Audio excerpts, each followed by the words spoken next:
নমস্কার বন্ধুরা, বাঙালি কুকিংয়ে সবাইকে স্বাগত। সবাই ভালো আছো, আমিও ভালো আছি। আজকে আমি একটা নাস্তা রেসিপি বানাচ্ছি, আপনারা প্রথম থেকে পুরো শেষ অবধি দেখতে থাকুন। আমি এটা বানাচ্ছি, আটা দিয়ে বানাচ্ছি। আর এটা খুব সুন্দর, টাইমও কম লাগবে আর খেতেও খুব সুন্দর লাগবে। ছোটদের বড়দের সবারই পছন্দের খাবার। দেখুন এখানে আটাটা নিয়ে নিয়েছি, এক বাটি আটা নিয়েছি। আমি ঢেলে দেখিয়ে দিয়েছি, এই বাটিটার এক বাটি আমি আটা নিয়েছি। আর এখানে আমি 3 চামচের মতো দই নিয়েছি।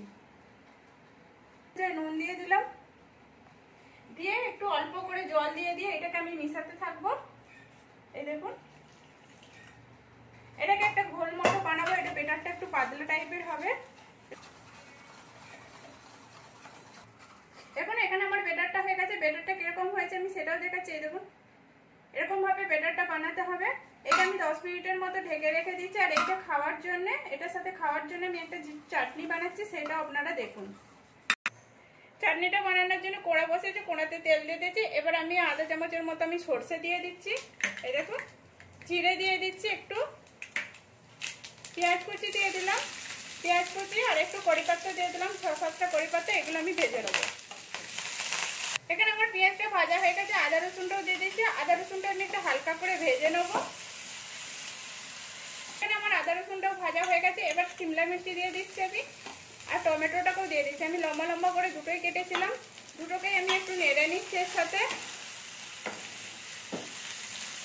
হালকা করে নুন দিয়ে দেবো, শিমলা মির্চিটাও ভাজা হয়ে যাবে আর নরমও হয়ে যাবে। হলদি দিয়ে দিলাম আধা চামচের মতো, আর একটু লঙ্কা গুঁড়ো দিয়ে দিলাম 1/2 চামচের মতো। দিয়ে এগুলোকে আমি ভালো করে নেড়ে নেবো। এই দেখুন, আমি এটাকে ভালো করে নেড়ে নিচ্ছি। নেড়ে আমি একটু জল দিয়ে দেবো। এই দেখুন, আমি জল দিয়ে দিচ্ছি। জল দিয়ে আমি এটা ঢাকা দিয়ে দেবো। এটা নরম হতে হতে আমি আরেকটা এর মধ্যে দেবো, সেই জিনিসটা আমি বানিয়ে নিচ্ছি। এখন এখানে আমি ছোলা নিয়ে নিয়েছি, ভাজা ছোলা নিয়েছি, একটা দারচিনি নিয়েছি, এই এলাচ নিয়েছি, দারচিনি নিয়েছি আর 2টো লবঙ্গ দিয়েছি। এগুলোকে আমি একসঙ্গে পুরো বেটে নেবো, জল না দিয়ে পুরো গুঁড়িয়ে নিচ্ছি। এখানে আমি যে গুঁড়োটা করেছিলাম, আমি সেইটাকে আমি পুরো জল দিয়ে পুরো ঘেটে নিয়েছি। আর আমি এখানে দেখছি এটা নরম হয়েছে কি হয়েছে। দেখুন এখানে নরম হয়ে গেছে শিমলা মির্চি, টমেটো পুরো। আর এই দেখুন কতটা নরম হয়েছে। আর বানিয়েছিলাম ছোলার দিয়ে, যেটা বানিয়েছিলাম সেটা আমি দিয়ে দিলাম। এটা আমি পুরোটাই দিয়ে দিলাম। এই দেখুন, এটা একটু গাঢ় হয়ে এসছে। এটা গাঢ় হয়ে যাবে, যদি জল দিতে হয় একটু জল দিয়ে দিতে হবে। বেশি গাঢ় হয়ে গেলে আমার এটা ঠিকই আছে, ওই জন্য আমি দিচ্ছি না জলটা। এবার এটাকে আমি তুলে নিচ্ছি।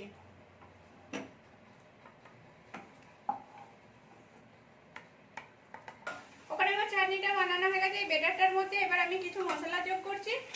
এখানে আমি ছোট ছোট করে পেঁয়াজ কুচিয়েছিলাম, পেঁয়াজ কুচিটাকে দিয়ে দিচ্ছি। 2টো কাঁচা লঙ্কাকে কুচিয়েছিলাম, 2টো কাঁচা লঙ্কা দিয়ে দিলাম। একটু আদা রসুন বাটা দিয়ে দেবো, 1/2 চামচেরও কম আমি আদা রসুন বাটা দিয়ে দিলাম। এখানে গাজর কুচি দিয়ে দিচ্ছি।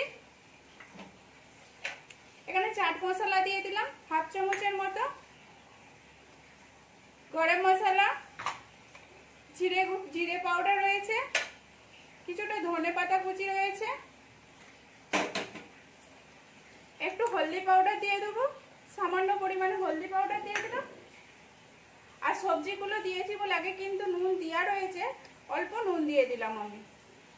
দিয়ে ভালো করে বেটারটা আমি ঘেটে নেবো একসাথে।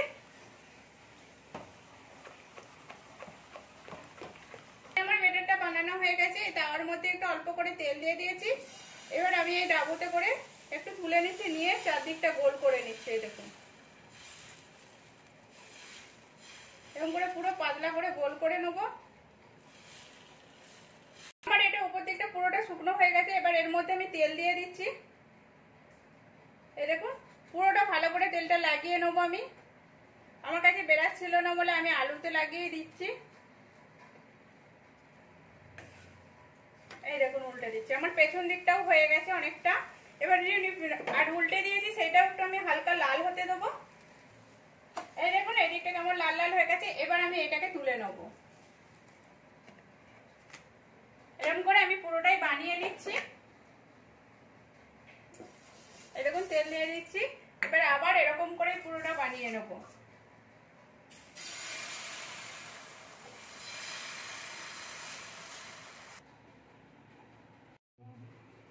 এখানে এগুলো পুরো আমার বানানো হয়ে গেছে আর আমি এগুলো গোল করে গুড়িয়ে নিয়েছি। এবার আপনারা যেমন পারবেন সেরকম করে করে নেবেন। এই দেখুন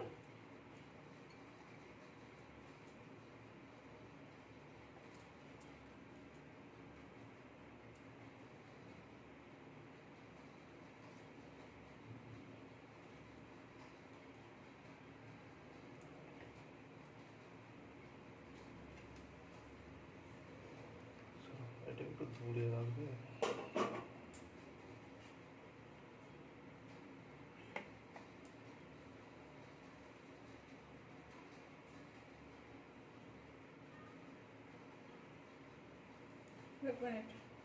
আমার কমপ্লিট হয়ে গেছে আর কত সুন্দর হয়েছে এই দেখুন। এখানে এটার সাথে খেতে, এই চাটনিটার সাথে খেতে খুব সুন্দর লাগবে আর এটা নরম, খুব সুন্দর খেতে। আপনারা এরকম করে বাড়িতে বানিয়ে দেখুন।